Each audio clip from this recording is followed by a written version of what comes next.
جن بیماروں کے لیے روزہ نقصان دہ ہو اور ان پر روزہ واجب نہیں ہے۔ جو لوگ بیمار ہیں روزہ ان کے لیے نقصان دہ ہے۔ مثلا بیماری طولانی ہو سکتی ہے، بیماری میں شدت آ سکتی ہے، صعب العلاج ہو سکتی ہے، علاج سخت ہو سکتا ہے، یہ ضرر یعنی نقصان دہ ہے۔ تو ایسے بیماروں پہ روزہ واجب نہیں ہے، رمضان المبارک میں روزہ رکھنا واجب نہیں ہے۔ ماہ مبارک رمضان کے بعد اگر ٹھیک ہو جائے، صحت یاب ہو جائے اور روزہ رکھنے کے قابل ہو جائے تو ان روزوں کی قضا رکھنا واجب ہے۔ ان بیماروں پہ اگر ٹھیک ہو جائیں رمضان کے بعد ان روزوں کی قضا ان پر واجب ہے۔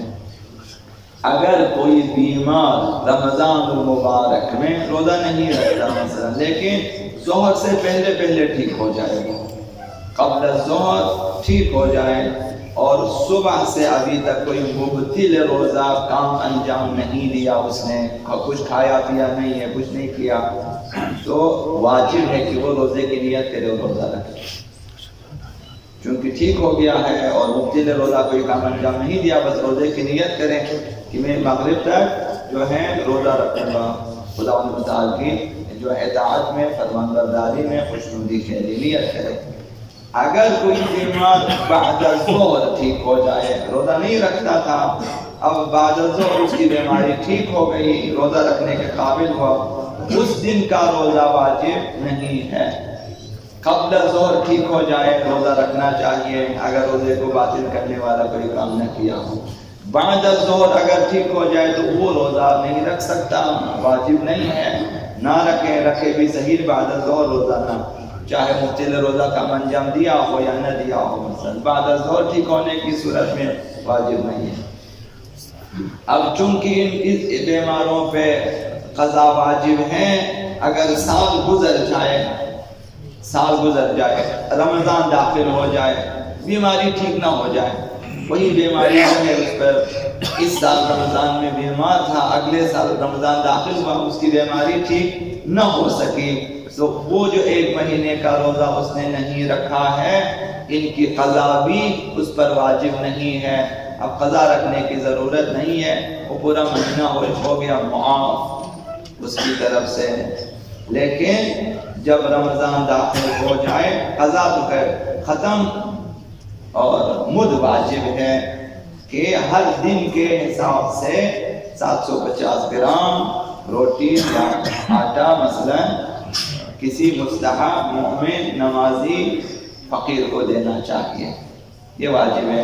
یعنی بیمار رہا سال بھر، روزہ نہیں رکھا، قضا بھی نہیں، اب جب سال گزر گیا رمضان داخل ہوا تو بس اپنا وہ دینا چاہیے۔ ایک مستحق تقریباً 28 ساڑھے 28 29 یا اگر 30 کلو دے اور بھی اچھا ہے، پورے مہینے کے لیے خریدیں، تھیلی حساب نہ کریں، تھیلی میں کم ہے 20 کے جی لکھا ہوتا ہے، اس پہ 18.5 19 کے جی یا 19.5 کے جی ہوتے ہیں، کم میں تول کے لینا چاہیے آٹا، وہی 20 کے جی تول کے دینا چاہیے، مکمل ہونا چاہیے۔ تو چونکہ آپ کو پتا ہے کہ مملکت میں تمام اس قسم کے ہیں، 1 کے جی لکھا ہوا کے جی سے کم ہے، 5 کے جی لکھا ہوا 4.5 کے جی ہوتے ہیں چیزوں میں، ہر جگہ اس لیے تمام چیزوں میں تقریباً فکس نہیں ہے، چونکہ ہم لوگ مسلمان ہیں تو یہ کام کرتے ہیں، تو لہذا ٹھیک مثلاً 18.5 یا 29 کلو بھی اگر دیں بہت ہے پورے مہینے کے لیے، 30 کے جی دیں اور بھی اچھا ہے، تو یہ واجب ہے۔ اور یہ اگلے رمضان کے پہنچنے سے پہلے دینا صحیح نہیں ہے، اگلے رمضان داخل ہونے سے پہلے دینا، مثلا پچھلے سال کوئی بیمار تھا، اس سال رمضان کے داخل ہونے تک بیمار رہا تو پچھلے سال کے روزوں کی قضا اس پر واجب نہیں ہے۔ اب یہ جو 750 گرام جو ہے ہر دن کے حساب سے واجب ہے، یہ اس رمضان کے داخل ہونے کے بعد دینا چاہیے، اس سے پہلے نہیں دے سکتے۔ امیر المؤمنین علی بن ابی طالب علیہ السلام ارشاد فرماتے ایھا الصائم، اے روزہ دار، تدبر امرک، اپنے بارے میں غور کرو، روزدار اپنے بارے میں غور کرو. فَإِنَّكَ فِي شَهْرٍ هَذَا ضَيْفُ رَبِّكَ، اس مہینے میں تو خدا کا مہمان ہے، اسے خیال رکھو، ذہن میں رکھو اللہ کا مہمان ہے. بس ہوش میں آ جاؤ، تم اللہ کے مہمان ہو. انظر، دیکھو، کیف تکون فی لیلک و نہارک، دن اور رات میں تمہاری کیفیت کیا ہے. امیر المومنین فرمان دن میں روزہ دار، رات کو عبادت کرو، تمہاری حالت کیا ہے، تمہاری کیفیت کیا ہے، کس حال میں ہو. وَكَيْفَ تَحْفَظُ جَوَارِحَكَ، تم نے اپنے اعضاء و جوارح کو کیسے بچایا ہے عن معاصی ربک، پروردگار کی نافرمانیوں سے. روزہ یعنی یہ کہ اپنے اعضاء و جوارح دن میں رات میں ہوش میں رہیں کہ میں خدا کا مہمان ہوں. اب میرے لیے شائستہ نہیں ہے، زیب نہیں دیتا کہ میں کوئی ایسا کام کر جو جس میں اللہ کی نافرمانی ہو. تمام گناہوں سے حد اقل اس ماہ میں پرہیز کریں.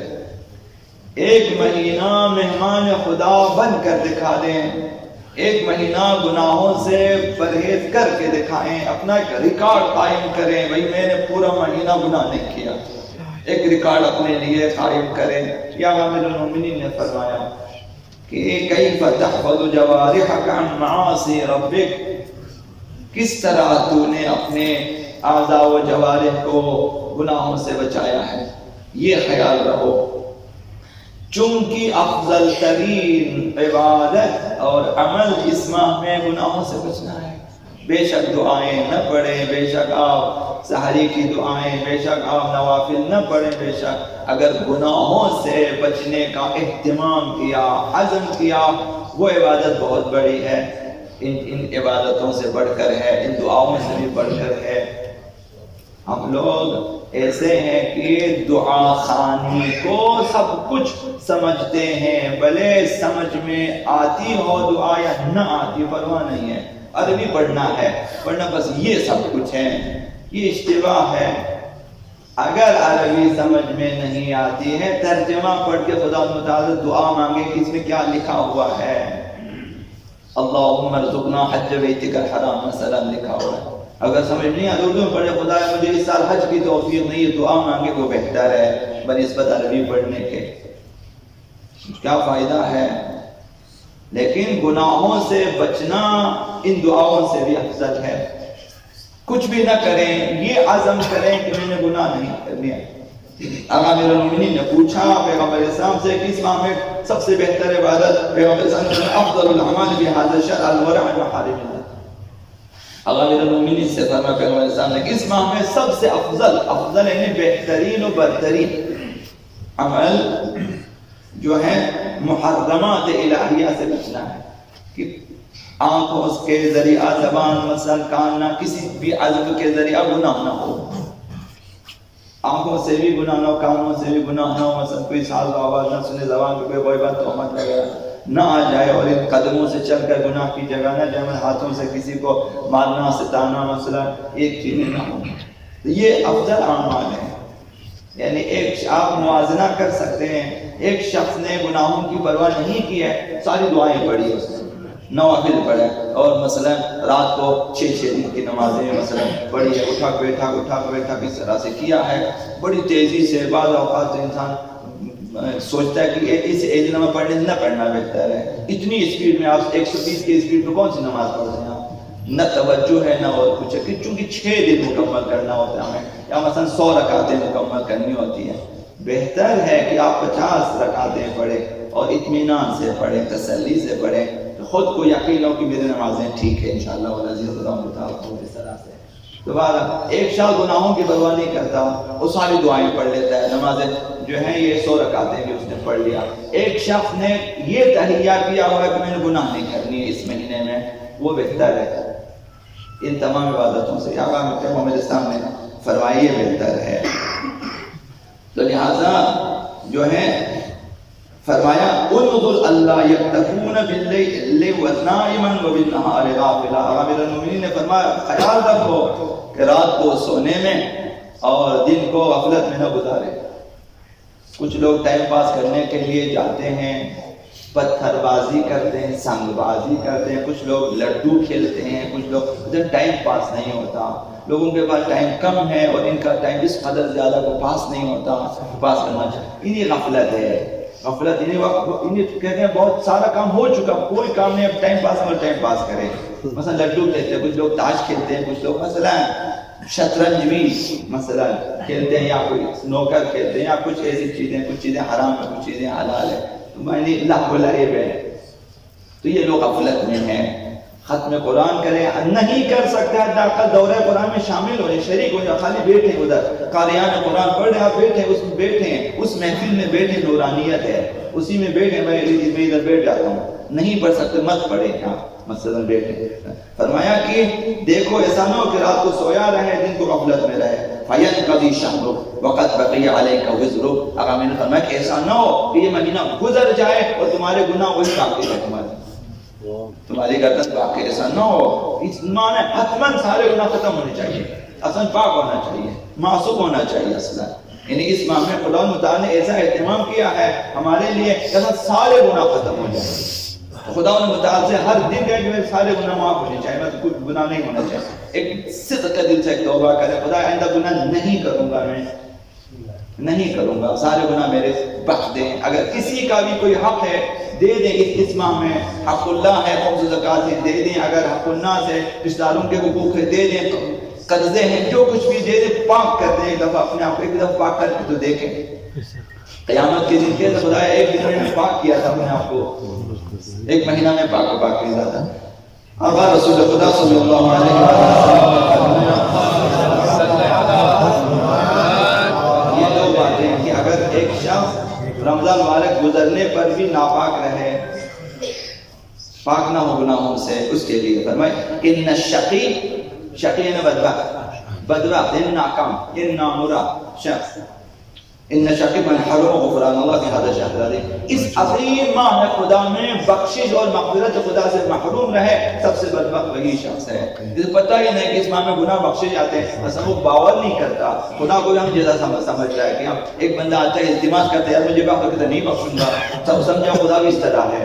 خدا اشاروں پہ بخش دیتا ہے، خالی اشاروں بخش دیتا ہے. خدا بخش بولو بھی نہیں، آپ ان کو اٹھائیں کہیں کہ خدا مجھے بخش دیتا ہے. خدا وہ نہ صرف رحیم ہے، وہ ارحم الراحمین ہے، نہ صرف کریم ہے، وہ اکرم الاکرمین ہے. خدا متعال بخش دیتا ہے وہ. تو لہذا یہ دوسری چیز بھی اسی سلسلے میں آقا رسول خدا صلی اللہ علیہ وسلم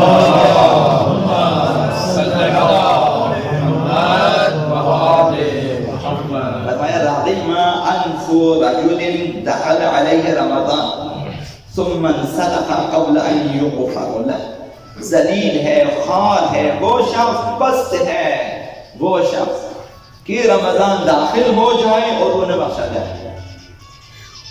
رغم ان، ناک رگڑنا، اس کو رغم ان کہتے ہیں عربی میں. جب ایک بندہ انتہائی ذلت میں اپنی ناک رگڑتے ہیں زمین پہ، کہتے ہیں وہ شخص ذلیل ہے، خوار ہے، پست ہے، زبون. وہ شخص کہ رمضان داخل ہو جب اسے پرواہ ہی نہیں ہے، گناہ جو کا تو سارے اس کے گردن میں باقی ابھی تک نہیں بخشا گیا.